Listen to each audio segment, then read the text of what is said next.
বাংলাদেশের পরিস্থিতি যতই অশান্ত হচ্ছে, মৌলবাদী কট্টরপন্থীদের দাপট যত বাড়ছে, ততই পশ্চিমবঙ্গের নিরাপত্তা নিয়েও উদ্বেগ বাড়ছে।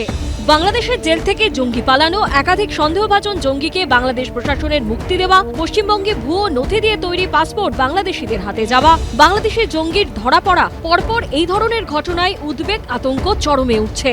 গত দুদিনে 8 জন জঙ্গিকে গ্রেপ্তার করেছে অসম পুলিশের স্পেশাল টাস্ক ফোর্স। ধৃত 8 জনের মধ্যে 2 জন মুর্শিদাবাদের বাসিন্দা, মোহাম্মদ আব্বাস আলী হরিহরপাড়ার বাসিন্দা, মগুরার বাসিন্দা মিনারুল শেখ। আব্বাস এই বাড়িতেই মাস 6 ধরে একটা বেসরকারি মাদ্রাসা খুলেছিলেন এই বাড়িটা ভাড়া নিয়ে, এবং গতকাল থেকেই এই স্কুলটি কিন্তু বন্ধ হয়ে গেছে। আব্বাস তো মাদ্রাসা খুলেছে এটুকু জানি, আজ 3-4 মাস থেকে খুলেছে, ছেলেপিলে পড়ায় ওখানে। 10ই ডিসেম্বর আসাম পুলিশের এসটিএফ এর কাছে গোপন সূত্র মারফত খবর আসে। এসটিএফ আধিকারিকরা জানতে পারেন বাংলাদেশ থেকে নাশকতা চালানোর জন্য ভারতে ঢুকেছে বেশ কিছু জঙ্গি। এরপরই শুরু হয় অপারেশন প্রঘাত।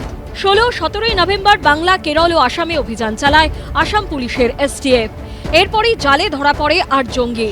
আসাম পুলিশের এসটিএফ সূত্রে খবর, কুখ্যাত জঙ্গি সংগঠন আল কায়দা শাখা সংগঠন আনসারুল্লাহ বাংলার প্রধান জসিমউদ্দিন রহমানের সহযোগী মোহাম্মদ ফারহান ইশরাকের নির্দেশেই বাংলাদেশ থেকে ভারতে ঢোকে একটি টিম, যার মধ্যে অন্যতম আসাম পুলিশের জালে ধরা পড়া মোহাম্মদ সাদরদি ওরফে সব শেখ।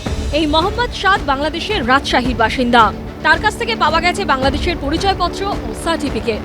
বাংলাদেশে অন্তর্বর্তী সরকার দায়িত্ব নেওয়ার পর জেল থেকে ছাড়া পেয়েছিল যারা, তাদের মধ্যে অন্যতম জসিমউদ্দিন রহমানি। যে জসিমউদ্দিন রহমানি আল কায়দার শাখা সংগঠন আনসারুল্লাহ বাংলার ইন্ডিয়ান সাবকন্টিনেন্টের দায়িত্বে রয়েছে, এমনই জানাচ্ছে আসাম পুলিশ। আর এই জসিমউদ্দিন রহমানির অত্যন্ত ঘনিষ্ঠ একজন ফারহান ইশরাক, তার কথা শুনেই বেশ কয়েকজন ভারতবর্ষে প্রবেশ করেছে শুধুমাত্র জঙ্গি কার্যকলাপ করার জন্য। সূত্রের দাবি, মুর্শিদাবাদ ও আলিপুরদুয়ারের ফালাকাটায় স্লিপার সেলের সঙ্গে বৈঠকও করে গিয়েছে ধৃত জঙ্গিরা। हमको इंफॉर्मेशन मिला था about the infiltration of a agent from Bangladesh Murshidabad और फालाकाटा में, और मुर्शिदाबाद से 2 आदमी भी अरेस्ट हुए हैं। Operation Praghat, that is the strike against jihadi elements, is still on. Now that we have got the basic structure of the network. সূত্রের খবর, তদন্তে আরো জানা গেছে ভারতে এসে স্লিপার সেলের জন্য লোক রিক্রুটের চেষ্টা করছিল ধৃতরা।